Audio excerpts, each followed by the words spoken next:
দ্বাদশ নির্বাচনের পর থেকে সরকারের সংকট আরও গভীর হয়েছে মন্তব্য করেছেন বিএনপি মহাসচিব মির্জা ফখরুল ইসলাম আলমগীর।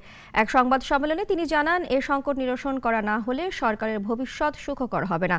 বিস্তারিত রাশেদুল কাদিরের রিপোর্টে। দীর্ঘ ৬ মাস পর গুলশানে সংবাদ সম্মেলনে আসেন বিএনপি মহাসচিব। গেল বছরের ২৮ অক্টোবর সহিংসতাকে কেন্দ্র করে পরের দিন গ্রেপ্তার হন তিনি। রাজনৈতিক কর্মকাণ্ডে বিলম্বে আসার পেছনে কারাগারে নিজের অসুস্থ হয়ে পড়া এবং মুক্তি পাওয়ার পরেও অসুস্থতার কারণ জানান ফখরুল। হাইকোর্ট থেকে দেশের বর্তমান পরিস্থিতি ও দলের নীতি নির্ধারকদের বৈঠকের সিদ্ধান্ত জানাতে আয়োজন করা হয় এ সংবাদ সম্মেলনের। এবং এখানে শুধুমাত্র তারাই রাজনীতি করবেন।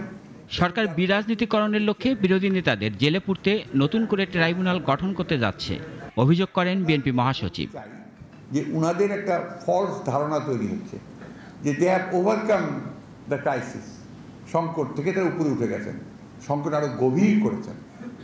এই বিগত নির্বাচনে আওয়ামী লীগের সংকট আরো গভীর হয়েছে, সরকারের সংকট আরো গভীর হয়েছে, এবং ওনারা যদি এখনই সেটা উপলব্ধি না করেন এবং সেই নির্বাচন চেষ্টা না করেন তাহলে ভবিষ্যৎ তাদের জন্য খুব ভালো না।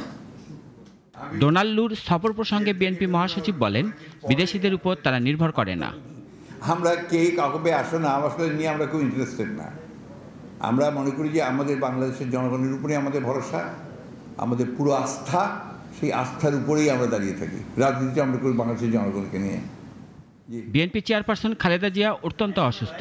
এখন ২৪ ঘন্টায় তিনি অসুস্থ থাকছেন জানিয়ে বিএনপি মহাসচিব বলেন, সরকার তাকে উন্নত চিকিৎসা থেকে বঞ্চিত করছে।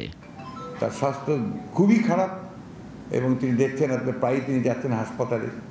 রাশেদুল কাদির, নাগরিক, ঢাকা। একমাত্র ওয়ালটন এসি দিচ্ছে ১ বছরের রিপ্লেসমেন্ট গ্যারান্টি।